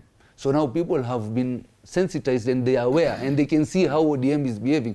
Hii si ile ODM tunajua hii. Hii ODM ya siku hizi ni ya kwenda na upepo. Umeelewa? Wakiambiwa right, left, jump how high. So it's not the real ODM that we know and they can see that the real ODM ni upande wa Linda Mwananchi. So to be honest, I find Linda Mwananchi come the next 3 months hata mtashangaa. Ipati yetu inaundwa, tukishapata pati yetu sisi tuko sawa, agenda iundwe 2027. Hiyo mambo ya chama tutarudi tuangalia sababu pia kuna shida pale mambo ya Linda chama. Wakili Nyamori, in this negotiation, ODM of course are demanding the number 2 slot. They're demanding 50% share of state posts. Some beyond that, they also want to ensure that areas like Kisumu, where you're vying under UDA, I suppose, will be an ODM zone. Yes. What do you make of that? And do you think that this could affect your campaigns in any way? Because once that place is declared an ODM zone, then you as a candidate for UDA, however much you support President William Ruto, will be directly affected. We are part of the broad-based coalition, and you know, both parties are negotiating from you know, their hard positions, and will ultimately agree on a combined position. I can assure you that that combined position will not only be a combined position agreed on by the experts and the elite, but it will be something that will be canvassed across the coalition, and they will listen to the voices of the people. Once that decision is made, we will support that decision. We know that the framework that will be... Even if it locks you out from there? Just listen.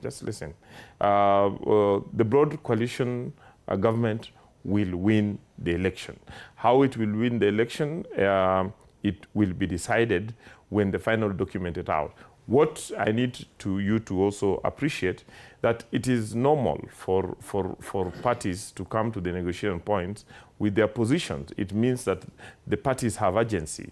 The parties, you know, are able to negotiate for their interest. What will define is finally what will count. But the negotiations and the final agreement cannot definitely alter the Constitution. The Constitution provides for all the parties. The Constitution provides for any individual who wants to run for positions to be able to have an opportunity to run. It also provides for the Kenyan citizens to have an opportunity to raise, to be able to elect the candidates of their choice. The framework that will take, we let it be resolved by the Constitution. But let me not lose something that... there's something I want you to clarify there, because you've talked even about the Constitution and allowing every party to exactly. We've seen by-elections in recent times in Kasipul, in Ugunja, and there was zoning within the broad-based arrangement. There was no... UDA did not fill candidates. There was no locking out. There was no locking out. There was agreement and consultations within the parties Yeah, allow me. That agreement could end up Fred, locking out. No. Fred, you need to allow me to answer your question. You don't answer. You're not even listening to my question in its entirety. Yes. That agreement ended up locking out other parties that were not ODM or within the broad-based arrangement, that UDA could not field a candidate there. It is possible that the negotiations right now would lock out a UDA candidate from Kisumu. What I know is that ultimately a broad-based candidate will win the seat in Kisumu, okay?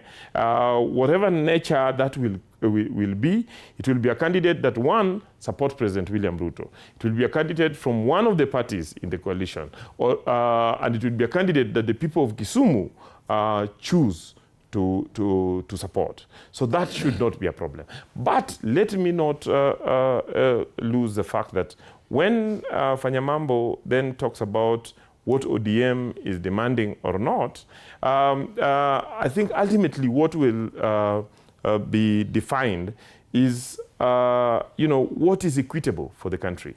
And I don't think positions are specifically what, if I listen to the residents of Kisumu speaking, not necessarily a specific position, but they want an equitable government. 50%. And in this will be a government which will repair some of the mistakes that may have been made in 2022. We're talking about facts here. The negotiation for 50%. Just listen. Not imagined. Just listen to me. Not imagined. Just listen to me. Just 50%. That's a figure they've put on the table that they want. Exactly. And those are positions that can be put on the table, will be negotiated, an agreement will be made. Okay? And, there have been political negotiations ever time immemorial. President William Ruto himself was a presidential candidate in 2013. Okay? They entered into a coalition with President Uhuru. And then with that, he subordinated his presidential bid and supported President William Ruto. There is, President Uhuru Kenyatta.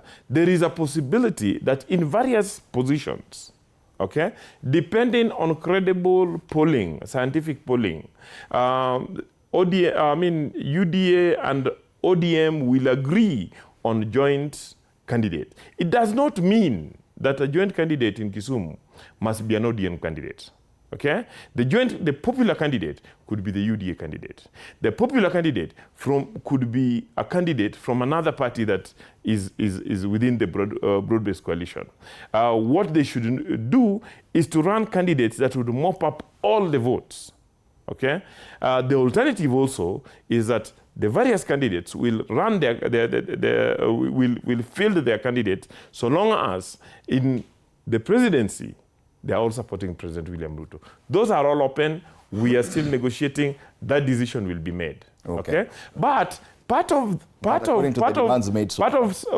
what we as members of the parties that are in the broad-based coalition will demand that must come out of the party is that we must correct a mistake in which, when Fanyamambo accuses President William Ruto of ethnicity, we must correct a mistake in which a community that is only 17% of the population has almost 27% of the cabinet, PSS, directors, CEOs, and other positions in the government, okay?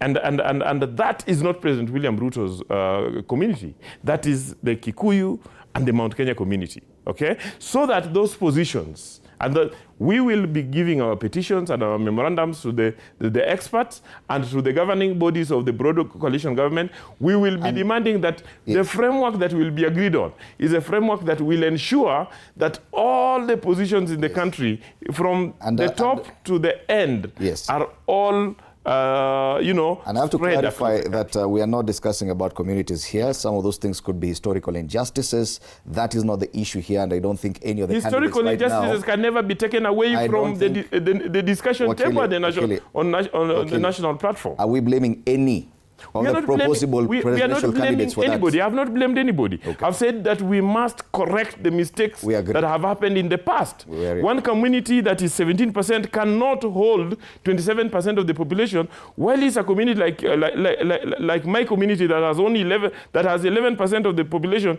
is only having 4.4% of the of government positions. Agreed. Those are things that must be discussed. Historical injustice. It is interesting that when the real issues are brought to the table, then we are told that we should avoid discussing them, because those are the real issues. I agree. Yeah. I agree. Let's come back to you. Thank you. I think to start with, there's a place I have always wanted to go, and I'm happy we are getting there. The broad-based arrangement had thought that in 2027 they would run a campaign of Kenya versus the Gema Nation. And we are happy in the Gema Nation to say, hata si lazima tukue president, hata si lazima tukue deputy. In fact, we are happy supporting Sifuna. We are happy supporting, what's his name? Kalonzo Musyoka. We are happy to support Matiang'i. We are happy wherever we are as a Gema Nation to just take William Ruto home. And for your information, we have never had a problem with the Kalenjin community, because this needs to be clear. In fact, if they give us another Kalenjin who is not William Ruto, we are happy to make him president. Even Oburu Odinga can join the grand coalition, the opposition, and we can consider him for the presidency. Sisi tuko na kura na tunataka kupatia Mkenya. So from where we sit, let it never be a Gema versus whatever. Sisi kama watu ambao tumetoka Gema, and I can speak with authority. Wamekuwa wakiniambia fanya mambo ukienda kwa TV, waambie hata tukichagua William Ruto tulikuwa tunajua ni Mkale.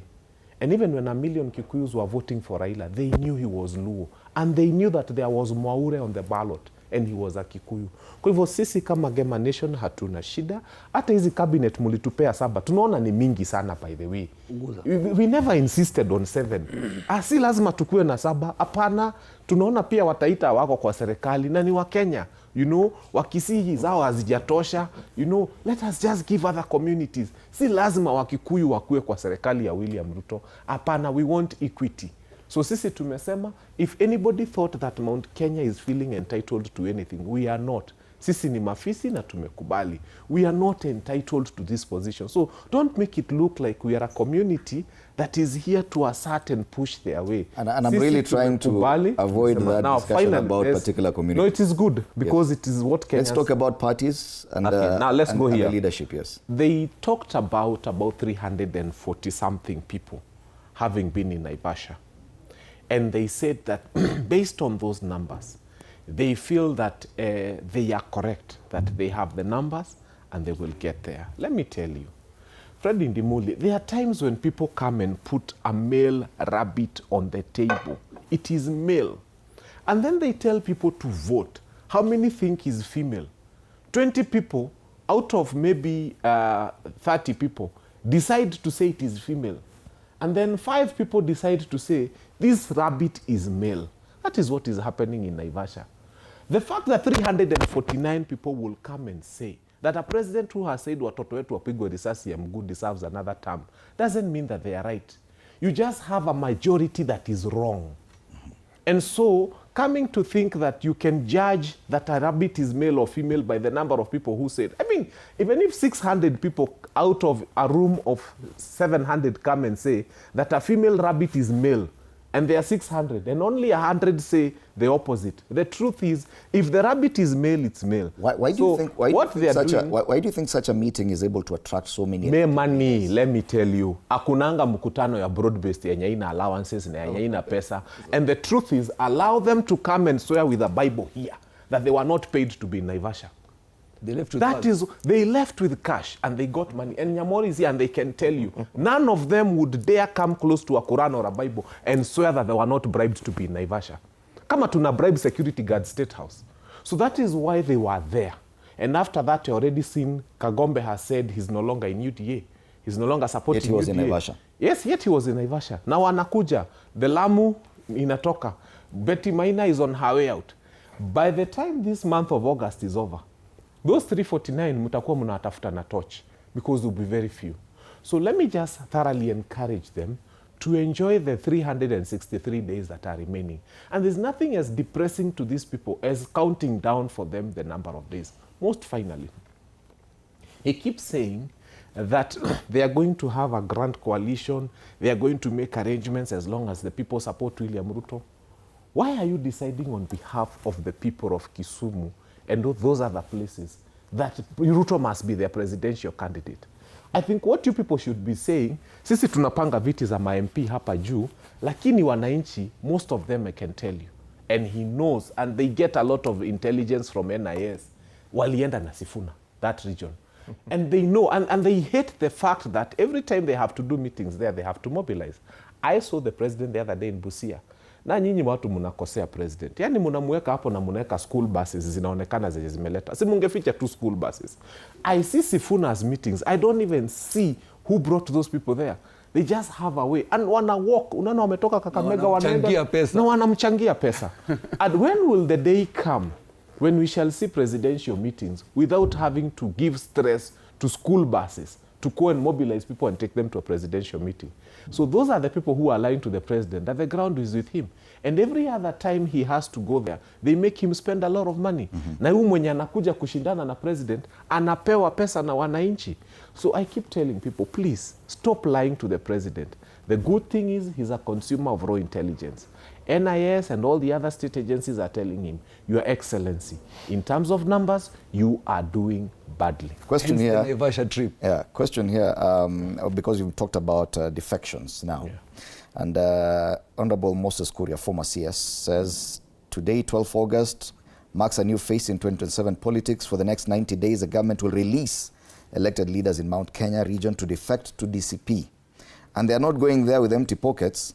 With a handsome exit bonus, winning DCP nominations will not be a big deal. Winning the war is more important than winning the battle.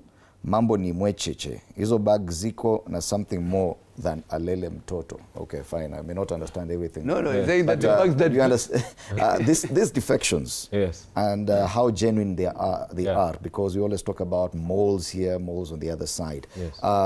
The thing is, we've seen, and during the last electoral cycle, that many people went to parliament on different seats, different parties. But once they got inside the house, the arithmetic changed completely. That people switched allegiances and all this happened. Don't you think that this could also happen this time round? We are grateful to God that William Ruto is releasing those MPs with some money, because all kalau will happen to them. Hiyo pesa yao hata tuko na formula ya vile itakuliwa. Inakuliwa tau, alafu tukishamaliza we'll perform all kalau on them. Will DCPs reject them? We have had that conversation and it's been uncomfortable. But again, the question should be, should these people come to mwananchi? They should. Because ile pesa wamepewa ni mingi sana. Na Moses Kuria amesema. So we want them to come and spend this money on mwananchi campaigning. Lakini pale kwa nomination. Even with the DCP party. Yes, pale kwa nomination. Watanyolewa peupe asubuhi. You know what Kenyans have done, and I can tell you, especially because he spoke about Mount Kenya, we have marked all of them. All of them. We know them by their color, their smell. We know what they believed in. And we have told them, we are very careful people. Nyinyi kujeni. I'm telling you, they will do an Olkalau. They will spend and spend. In fact, Olkalau, the UDA candidate, used to get money. People would go and collect money from the UDA candidate. Anakuja naambia, Mushina, live, I've been given 500, nimegawa 100 na kupea. So we are waiting for that money to use it to campaign for our genuine DCP candidates. We've done it before. We will do it even now. So thank you, Moses Kuria. Thank you, President William Ruto. Thank you, UDA. There is going to be an avalanche of money in Mount Kenya. By the way, there was a time when people used to tell me, oh, I need 2K urgently. Unamwambia, go to Olkalau urgently. And they would come back with money. Bora ameenda Olkalau urgently. So now, dear people, ukisikia unataka 2K urgently, go to Mount Kenya urgently, especially where there is an MP who has defected. Stay there urgently. Tafuta kanyumba ukae. By the way, there are people who went to Olkalau wakatafuta tu kanyumba ka 2K. And the amount of money they left there, walinunua ng'ombe ya maziwa. So we welcome that money.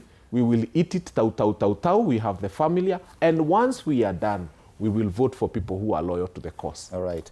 We're just winding down the political discussions. Linda Mwananchi, the shenanigans about failure to get a party, what's happening with that? Caleb Amisi already has registered a party. There's a lot of apprehension. We were seeing Sifuna, a lot of him on the front pages. There's nowhere for the past 1 week or so. You talked about events are coming. But in as far as party registration is concerned, where are we at? In terms of party, in fact, I was there on Friday. I mean, was it Monday or Tuesday when we went to submit, and we were told that, you know, we were supposed to expect some news on Friday, but we're still waiting for that. But there was no major issue about the issue was the part that was saying that the Linda has a problem. I don't understand why Linda has a problem. But anyway, this is something that our legal team is working on to make sure that we understand why. Unajua hii vitu yote hii ni woga. Watu wameingia baridi. Mambo ni ngumu, my friend, because let me tell you one thing. Once the NIS report that is talking about reached and vitu zikaonekana kwamba mambo ni mabaya, the whole of ODM has left with Sifuna, all the people have left with Sifuna, mambo imekuwa ngumu sana. So ever since then, people have been on panic mode. Tukaanza kuleta watu State House, tukaanza kupeleka watu Naivasha, watu wanapewa pesa, yani Olkalau style exact, thinking that everything is going to move with money. Umeelewa? But let me tell you, that money should be given to the mwananchi. Sisi boss wetu ni mwananchi. Sisi tunatumikia mwananchi. That's what's giving us the rise in our political journey as Linda Mwananchi, because we're respecting the people who are giving us the votes. You're talking about 300 or 500, even 1,000 leaders. Those are 1,000 votes. What about the other votes that are out there? You know, we're not talking about leaders here. At the end of the day, all these people will be aspirants soon, very soon. Each and every one of them will be an aspirant. Na kura yake ni moja na familia yake. Lakini hii ya watu nje ambao wanaoneshwa madharau ni nyingi zaidi kuliko yao ambao wako ndani, ambao wanaonesha watu madharau. Umeelewa? So let them flaunt with the money, let them do what they want to do. At the end of the day, Fred, mwaka moja si mingi. Hiyo mwanzo I want to correct wakili here. He said 5.3 GDP, that was a projection, not an actual figure. Again in June they again reduced the projection to 5, so that at the end of the year Kenyans don't feel like they were scammed. Umeelewa? So these are all predictions, and the prediction keeps reducing. At the beginning of the year we have a bounty harvest, but in the middle they reduce it, and even towards the end of the year I can assure you we will not even hit 5. I pray we hit as a country, because of but at the end of the day, what our learned friend needs to learn, wajua lawyers hawajui mambo ya hesabu. Hizi macroeconomics na hizi figures, if it doesn't translate into money in the pocket and a surplus of cash, inaitwa nini, dispensable income. If somebody doesn't have dispensable income, literally is in debt, not even hand to mouth anymore, in debt, trying to catch up and, you know, trying to get a loan here, Tala pale, another money, whatever. So people are trying to just make ends meet and survive through this period, to be honest. Right. So if this macroeconomic, all these foreign reserves haitanunua unga, umeelewa? So at the end of the day, all these things, artificially you can move them even overnight. But at the end of the day, the real job is to make sure that people are living a comfortable life. And don't deny them their simple rights. You know, freedom, small things, bwana. So kusema kweli, tuko na shida, 1 year tunaingia na tunaondoa hii serikali. Yes, and I know Akili will want to respond to that jab about arithmetics and lawyers. But I'm more concerned about the aspirants within UDA, because the president met aspirants at State House, over 10,000 of them a few months back. But then again, there are these elected leaders who are now with the president all over. They're the ones who are defecting. They're the ones who are probably failing or a bit disjointed. Do you think that the president should now focus more on the aspirants, the fresh ones, to spread his message, as opposed to the elected leaders who the speaker said 60% of them would not be coming back? Yeah, but let me start, as I respond to that, to let Mr. Omar know that I am actually a student of economics. Law was my second line of discipline. And therefore, when I speak about economics and finance, I'm very well grounded. Okay? I'm very well grounded. When you're debating with someone who's using ChatGPT to reply, to be honest, it's difficult. I'm extremely well grounded. Okay? And so the first quarter of 2026, our growth was 5.3. Predicted. Okay? 5.3. And the our foreign currency reserve grew to equivalent of 6.3 requirement. But even as we discuss that, let me jump back to your question about whether President William Ruto should deal with elected leaders or deal with aspirants. The president deals with everybody and every Kenyan and every leader. There are leaders who are elected, there are leaders who are aspiring, okay? And so as the head of state, but also as the party leader of UDA and now the leader of the coalition that is forming between ODM and ODM, he will work with the leaders in parliament. Even as he works with the leaders in parliament, he will also have space for the aspirants, because ultimately we will have changes in certain positions in the elections. But that does not mean that he should choose one group over another. What the president is trying to do is to ensure that his space is a space that is available for everybody. I find it even more interesting that my colleagues would sit here and say that it is wrong for private security officers to go to State House and enjoy the comfort that the elite have been enjoying. President William Ruto has been very clear about his focus, and the focus is that he is building a hustler nation, and the hustler nation includes the mamamboga and the boda and the guards and everybody who is down there. That basically what the president, they have a problem. They say that the president has indignified State House by bringing all these people. What the president has simply done is to dignify Kenyans and tell them that they can have as much access as Fanyamambo and Omar can have. Under whose bill? To the State House. Under whose bill? It is their bill. It is their bill. Any bill in this country is by those Kenyans. There's no way we can be told that it should be comfortable for Rigathi Gachagua and other people to have access to State House, and that a guard on Moi Avenue should not have access to State House. If tea is served there, he should be served tea. Okay? That is when it becomes a real State House, because it is a house for the Kenyan nation. All right. Yeah. Okay. I think let me chime into that one very quickly. To start with, when the president became president, because he had said he's going to form this government with the hustlers, one of his first guests at State House was actually the King of England. He had really fought dynasty. For the first 2 years, the people who came to State House were actually dynasty. There was no room for hustlers. Apart from that time when they were lied to about those motorbikes. You remember a time when they went to State House, wakaambua ni empowerment, wakapatua pikipiki fulani. Those pikipikis had been to more counties than you and me. Zilikuwa zinaingia FH, zinazunguka huku, watu wanaonyeshwa. And you remember them even coming to bunge la mwananchi and saying, nilipigwa picha na pikipiki, na kuja nyumbani, watu wanauliza iko wapi, sikupata. So that was the only other time when Kenyans were lied to in State House. And I'm glad that that nonsense came to an end, because walikuwa wanapewa pikipiki, wengine wanapatiwa maharagwe wengine hivi, and so on and so forth. But now, where Nyamori does not want us to have a conversation about is, why do we do budgets in this country? Because post-budget, you have a 200 million available in State House to give to imams. You have another, 100 million to give to Mokorinos.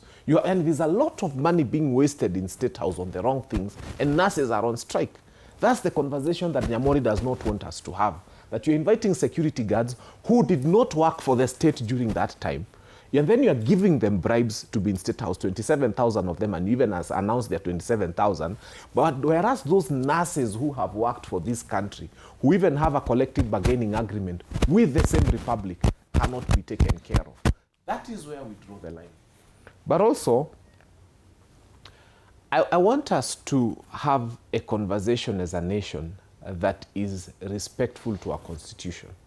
When the head of state goes to Naivasha and says that we must win this election, we must win this election by all means, he needs to be reminded one thing. Sisi wananchi ndio tuko na kura. Na wananchi ndio watadecide who will win. What William Ruto is supposed to be doing is saying, wananchi nimekuja kuwaomba kura kwa heshima na unyenyekevu. Would you say the same for those saying he must go? Yes, the reason they are saying William Ruto must go it's also is not, because we are saying, in the we said that through the ballot, tutatoa William Ruto. We have never said that we are going to remove William Ruto from State House. In fact, every time people said we march to State House, I said them, no. Let us go and remove him through the ballot. But finally, contrast that with what is happening at Wamonyoro, because there are only 2 leaders in this country who are having visitors coming to where they reside. William Ruto has got visitors coming to State House, and he's giving them money. He's literally spending on them.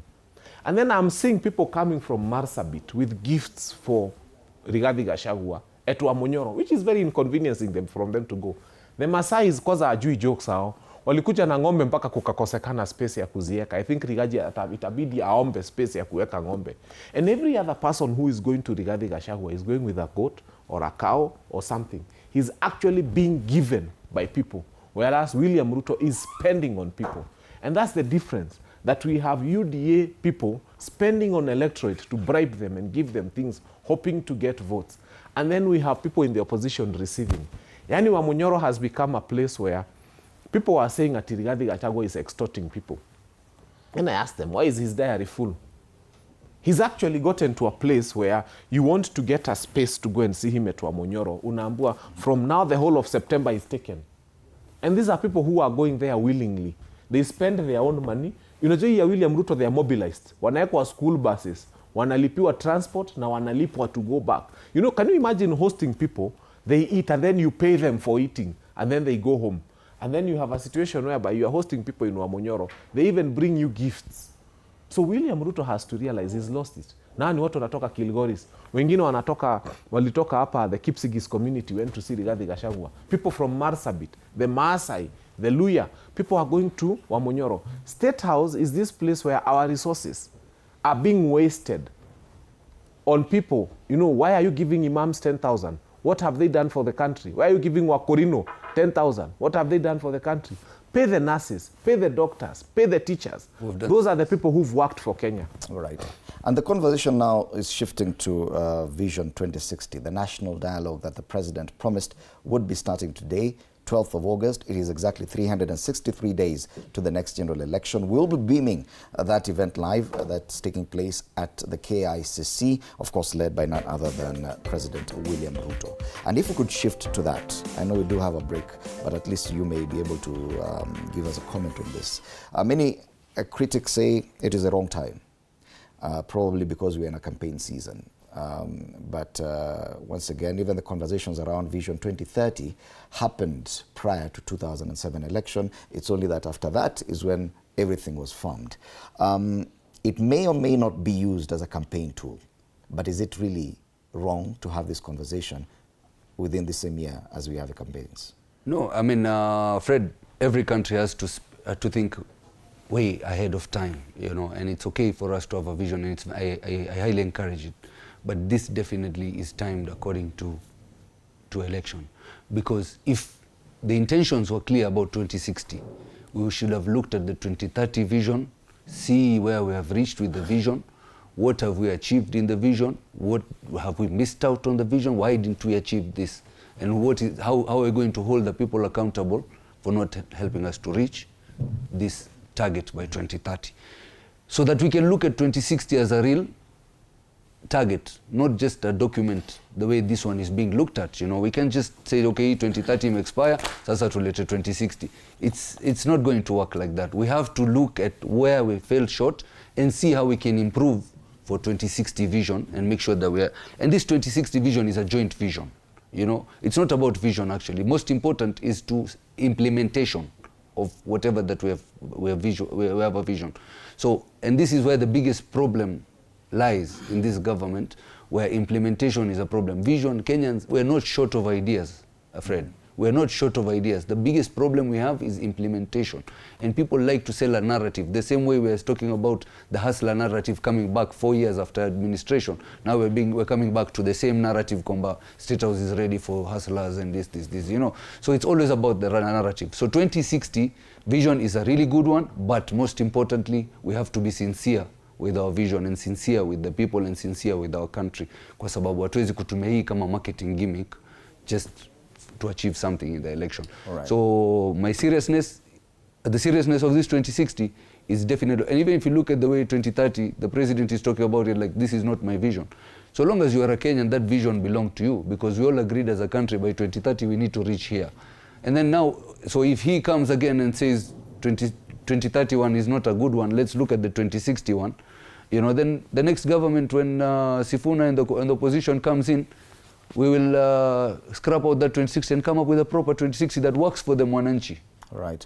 And yes, the discussion has been around ring-fencing such visions within the Constitution so that it actually makes sense and obliges successive administrations to ensure that they follow such visions and, yes, continue with the same. Let's take a short break. When we come back, I'll be engaging Wakili Nyamori and Wakili Fanyamambo on the same Vision 2060, even as we anticipate the kickoff of today's event. You're watching TV47 Breakfast.